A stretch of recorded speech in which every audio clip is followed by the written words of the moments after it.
ನಮೋ ವಾಲ್ಮೀಕಿಯೇ. ನಮಸ್ಕಾರ ಬಂಧುಗಳೇ. ನಾನು ನಿವೃತ್ತ ಪ್ರಾಧ್ಯಾಪಕ ಡಾಕ್ಟರ್ ಅರ್ಜುನ್ ಪಂಗಲ್ನವರ್. ಹೇ ಸೀತಾರಾಮ್ ವಾಹಿನಿಯ ವಾಲ್ಮೀಕಿ ರಾಮಾಯಣ ಅಂದು ಇಂದು ಚಿಂತನ ಕಾರ್ಯಕ್ರಮಕ್ಕೆ ತಮ್ಮೆಲ್ಲರಿಗೂ ಸ್ವಾಗತ. ನಾನು ತಮಗೆ ಹಿಂದಿನ ಸಂಚಿಕೆ ಅಂದರೆ ಸಂಚಿಕೆ 144ರಲ್ಲಿ ಅಯೋಧ್ಯ ಜನ ರಾಮನ ಕಳ್ಕೊಂಡು ದುಃಖದಲ್ಲಿ ಮುಳುಗಿರ್ತಾರೆ. ಅದೇ ವೇಳೆಯಲ್ಲಿ ಅವರಿಗೆ ಕೈಕೈ ಆಡಳಿತದ ಭಯವೂ ಕಾಡುತ್ತಿತ್ತು. ಅವ್ರು ಅಂದ್ಕೊಳ್ತಾರೆ, ತನ್ನ ಗಂಡ ತನ್ನ ಕುಟುಂಬ ಅದನ್ನೇ ದುಃಖಕ್ಕೀಡ ಮಾಡಿದಂತಹ ಕೈಕೈ ಇನ್ನು ನಮಗೇನು ಸುಖ ಕೊಡ್ತಾಳೆ, ಆಕೆ ಮಾಡುವಂತಹ ಅಧರ್ಮ ಕೆಲಸದಿಂದಾಗಿ ಅಯೋಧ್ಯ ಇನ್ನೂ ಪ್ರಕೃತಿ ವಿಕೋಪಗಳಿಗೆ ತುತ್ತಾಗ್ತಿದೆ, ಬಲಿಯಾಗ್ತಿದೆ. ನಾವೆಲ್ಲ ಅಯೋಧ್ಯೆಯನ್ನು ತೊರೆದು ಹೋಗೋಣ, ಆತ್ಮಹತ್ಯೆ ಮಾಡ್ಕೊಂಡು ಇಂಥ ಹಲವಾರು ಆಲೋಚನೆಗಳನ್ನು ಮಾಡ್ತಾರೆ. ಅದನ್ನು ತಮಗೆ ಹಿಂದಿನ ಸಂಚಿಕೆಯಲ್ಲಿ ಹಂಚಿಕೊಂಡೇನೆ. ಇದು ಅಯೋಧ್ಯದ ಒಂದು ದುಃಖದಿಂದ ತುಂಬಿದಂತಹ ಅಯೋಧ್ಯದ ಒಂದು ಚಿತ್ರಣ. ವಾಲ್ಮೀಕಿಯವರು ಇನ್ನೊಂದು ಕಡೆಗೆ ರಾಮ, ಲಕ್ಷ್ಮಣ, ಸೀತೆ ಮತ್ತು ಸುಮಂತ್ರ ಈ ಜನರನ್ನು ತಮಸಾ ನದಿ ದಡದಲ್ಲಿ ಗಾಢ ನಿದ್ರೆಯಲ್ಲಿ ಇದ್ದಂಥ ಜನರನ್ನು ಬಿಟ್ಟು ಅವರಿಗೆ ತಿಳಿಯದ ರೀತಿಯಲ್ಲಿ ಅವರು ದಕ್ಷಿಣದತ್ತ ಪಯಣ ಮಾಡ್ತಾರೆ. ದಕ್ಷಿಣದ ಮೊದಲು ಅವರು ಗಂಗಾ ನದಿ ದತ್ತ ಹೋಗಬೇಕಾಗ್ತಿದೆ. ಸೊ ಗಂಗಾ ನದಿ ಒಂದು ದಾರಿಯನ್ನು ಹಿಡ್ಕೊಂಡು ಅವರು ಹೋಗ್ತಾರೆ. ಆ ಪಯಣದ ಮಧ್ಯದಲ್ಲಿ ಅವರು ಯಾವ್ಯಾವ ನದಿಗಳನ್ನು ದಾಟ್ತಾರೆ ಮತ್ತು ಏನೇನು ಕಾಣ್ತಾರೆ ಅನ್ನೋದನ್ನು ವಾಲ್ಮೀಕಿಯವರು ಸವಿಸ್ತಾರವಾಗಿ ಕವನ ರೂಪದಲ್ಲಿ ಹೇಳ್ಯಾರ. ಇಲ್ಲಿ ಒಂದು ವಿಶೇಷ ಮಾತನ್ನು ಹೇಳಲಿಕ್ಕೆ ನಾನು ಪ್ರಯತ್ನ ಮಾಡ್ತೇನೆ.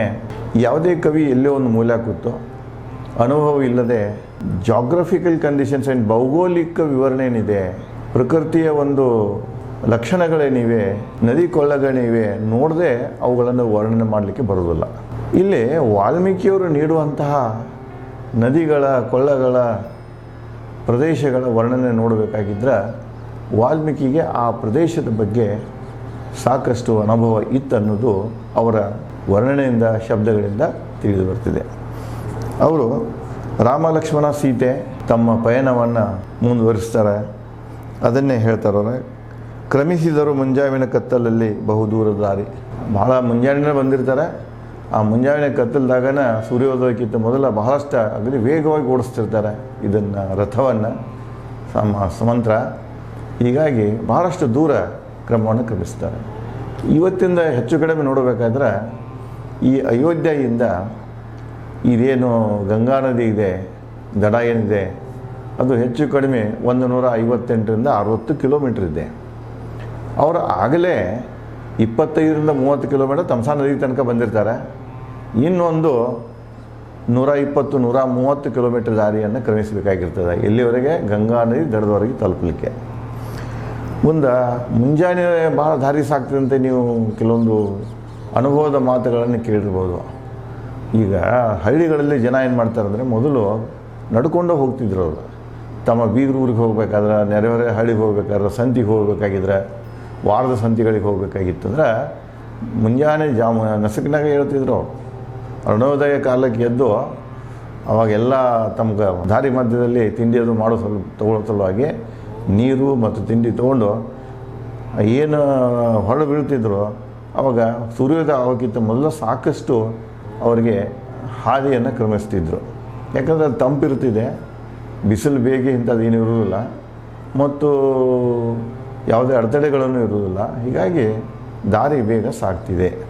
ಅದಕ್ಕೆ ಇವರು ಕೂಡ ಏನು ಮಾಡ್ತಾರಂದ್ರೆ, ತಮಸಾ ನದಿ ಬಿಟ್ಟಾಗ ಅರುಣೋದಯ ಕಾಲದಿರ್ತದೆ, ಬಹಳ ಇನ್ನೂ ಕತ್ಲಿರ್ತದೆ. ಒಂದು ಸೂರ್ಯೋದಯ ಬರ್ಬಿಡೋದಂದ್ರೆ ಇವರು ಸಾಕಷ್ಟು ದೂರವನ್ನು ಕ್ರಮಿಸಿರ್ತಾರೆ. ಮುಂಜಾವಿನ ಬೆಳಕಿಗೆ ನಮಸ್ಕರಿಸಿದ ರಾಮ. ಮುಂದೆ ಅದೇ ವೇಳೆದಾಗಂದ್ರೆ ಸೂರ್ಯೋದಯ ಆಯಿತು. ಸೂರ್ಯೋದಯವನ್ನು ನೋಡಿ ಆ ಸೂರ್ಯೋದಯ ಬೆಳಕಿಗೆ ರಾಮ ಎರಡೂ ಕೈಗಳನ್ನು ಮುಗಿದು ನಮಸ್ಕಾರ ಮಾಡ್ತಾನೆ. ದಾರಿಯುದ್ದಕ್ಕೂ ಗ್ರಾಮಗಳು, ಬಿತ್ತಿದ ಹೊಲಗಳು, ಭೂಶಿರಿಯ ಸೌಂದರ್ಯ ಸವಿಯುತ್ತಾ ಜನರಾಡುವ ಮಾತು ಲಾಲಿಸಿದ. ಇನ್ನು ಮುಂಜಾನೆ ಆಯಿತು, ಹೋಗ್ತಾ ಇದ್ದಾಗ ತಮ್ಮ ಎಡಬಲಕ್ಕೆ ಅಲ್ಲೆಲ್ಲೇ ಗ್ರಾಮಗಳಿದ್ದು, ಆ ಗ್ರಾಮದ ಜನ ಇವರನ್ನು ರಥದಲ್ಲಿ ಹೋಗೋದನ್ನು ನೋಡಿಕೊಂಡು ಅಲ್ಲಿ ಅಷ್ಟೊತ್ತಿಗೆ ಅಂದರೆ ಎಲ್ಲ ಕಡೆ ಅದು ಸುದ್ದಿ ಹಬ್ಬಿಬಿಟ್ಟಿತ್ತು. ದಶರಥ ರಾಮನಿಗೆ ಅರಣ್ಯಕ್ಕೆ ವನವಾಸಕ್ಕೆ ಕಳಿಸಿದಾನೆ. ರಾಮ ಅಯೋಧ್ಯ ನಗರವನ್ನು ತ್ಯಾಗ ಮಾಡಿ ದಂಡಕಾರಣ್ಯದತ್ತ ಹೊಂಟಾನ ಅನ್ನೋದು ಆ ಸುದ್ದಿ ಆಗಲೇ ಗೊತ್ತಾಗಿರ್ತಿದೆ. ಆ ಜನ ನೋಡ್ತಿರ್ತಾರೆ, ಅವ್ರನ್ನ ಮಾತುಗಳನ್ನು ಆಡ್ಕೊಳ್ತಿರ್ತಾರೆ ಇದಕ್ಕೆ ಸಂಬಂಧಪಟ್ಟಂಥವು.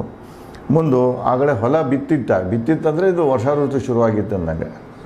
ಅಲ್ಲೇ ನಿಮ್ಗೆ ಉತ್ತರಕ್ಕೆ ವರ್ಷ ಋತು ಅಲ್ಲಿ ಬರಬೇಕಾದ್ರೆ ಜುಲೈ ತಿಂಗಳದಾಗ, ಅಂದರೆ ಇವರು ವನವಾಸ ಶುರು ಮಾಡಿದ್ದು ಜುಲೈ ತಿಂಗಳದಾಗ ಅಂತ ಈ ಒಂದು ಜಾಗ್ರಫಿಕಲ್ ಕಂಡೀಷನ್ದಿಂದ ಗೊತ್ತಾಗ್ತಿದೆ. ಬಿತ್ತುವುದು ಏನಾಗಿರ್ತದೆ ಅಂದರೆ ಅಲ್ಲೇ ಉತ್ತರ ಪ್ರದೇಶದಾಗ ಹೆಚ್ಚು ಕಡಿಮೆ, ಆ ಕಡೆ ಗಂಗಾ ನದಿ ಆ ಕಡೆಗೆ ಏನಿದೆಯಲ್ಲ ಅಲ್ಲಿ ವರ್ಷ ಋತು ಶುರುವಾಗಿರ್ತದೆ. ಅಂದರೆ ಈಗಿನ ಜುಲೈ ತಿಂಗಳಲ್ಲಿ ಅದು ಜುಲೈದ 15 ದಿವಸ ಆಗಿರ್ಬೋದು, ಲೇಟರ್ ಆಗಿರ್ಬೋದು, ಹೆಚ್ಚು ಕಡಿಮೆ ಜುಲೈ ತಿಂಗಳಲ್ಲಿ ಇದು ಶುರುವಾಗಿರ್ತದೆ. ಆವಾಗ ಬಿತ್ತನೆ ಕೆಲಸ ಆಗಿರ್ತದೆ ಅವರು.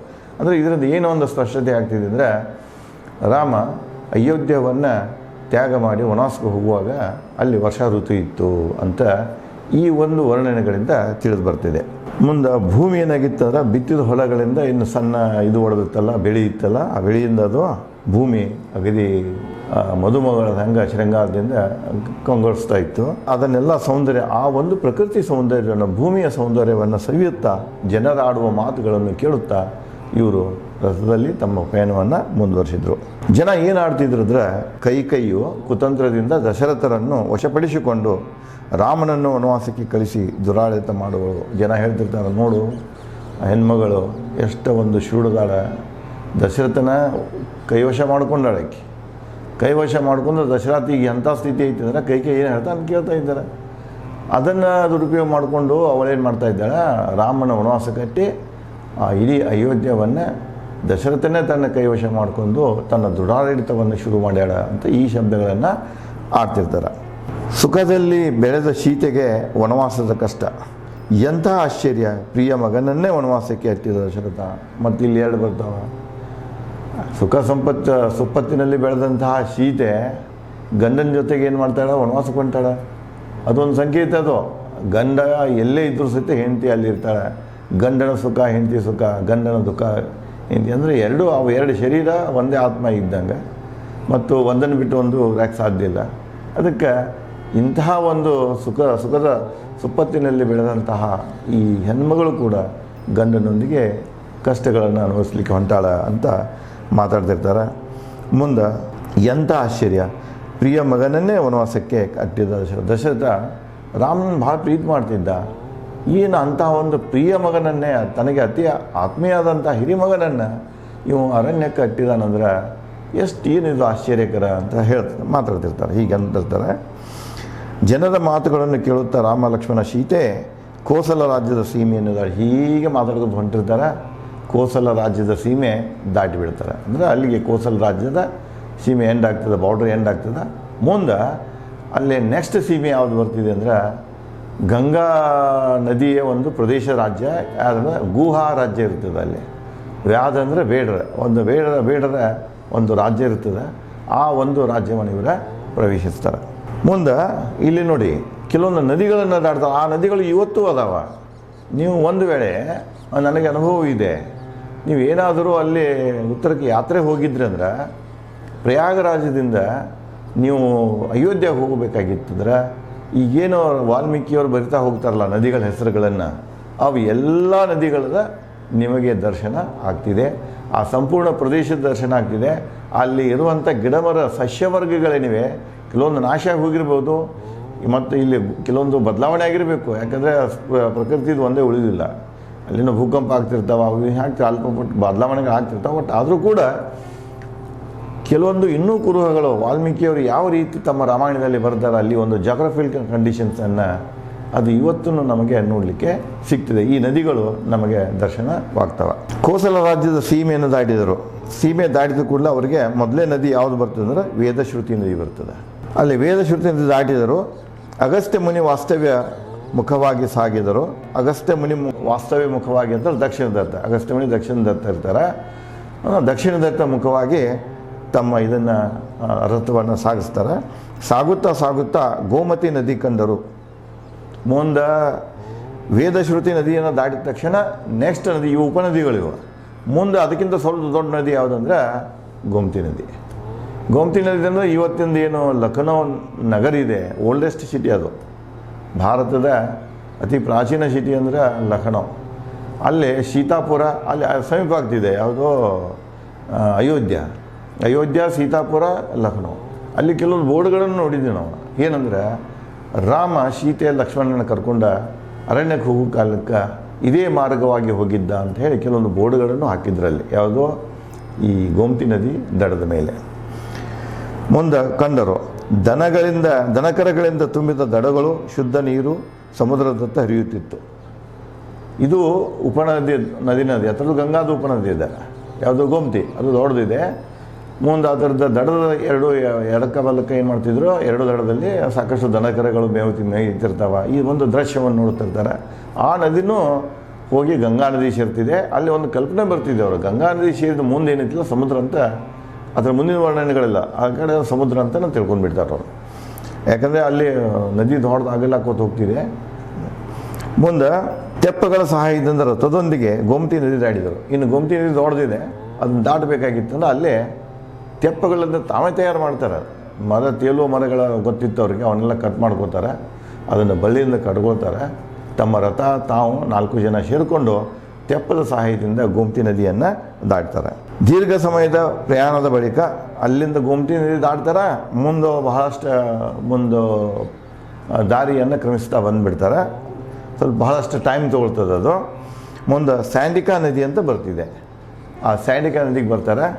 ಮುಂದೆ ಸ್ಯಾಂಡಿಕಾ ನದಿ ಕಂಡರು ನವಿಲು ಹಂಸಗಳಿಂದ ತುಂಬಿತ್ತು. ಆ ನದಿದಾಗ ವಿಶೇಷತೆ ಏನಿತ್ತು ಅಂದರೆ ಅಲ್ಲಿ ಬಹಳಷ್ಟು ಸುತ್ತಮುತ್ತ ನವಿಲುಗಳಿದ್ವು ನದಿ ದಂಡೆ ಮ್ಯಾಗ, ಮತ್ತು ಹಂಸ ಪಕ್ಷಿಗಳನ್ನು ನೋಡ್ತಾರವು.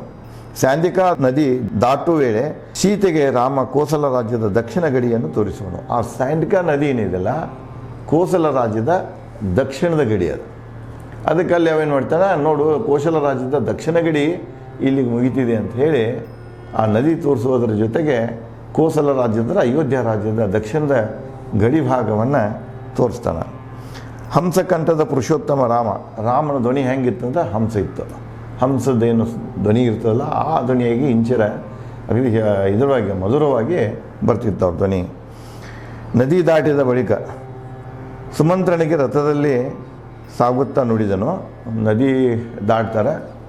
ಮುಂದೆ ದಾಟಿದ ನಂತರ ರಥ ಕೂತ್ಕೊಂಡನ ರಾಮ ಸುಮಂತ್ರನಿಗೆ ಹೇಳ್ತಾನೆ, ಓ ಸಾರಥಿ, ವನವಾಸದಿಂದ ಮರಳಿದ ಬಳಿಕ ತಂದೆ ತಾಯಿಯೊಂದಿಗೆ ಸರಿಯೂ ನದಿ ಹೂ ಅರಳಿದ ಗಿಡಗಳಲ್ಲಿ ಬೇಟೆಯಾಡುವೆ. ತನ್ನೊಂದು ಆಶೆಯನ್ನು ವ್ಯಕ್ತಪಡಿಸ್ತಾನೆ.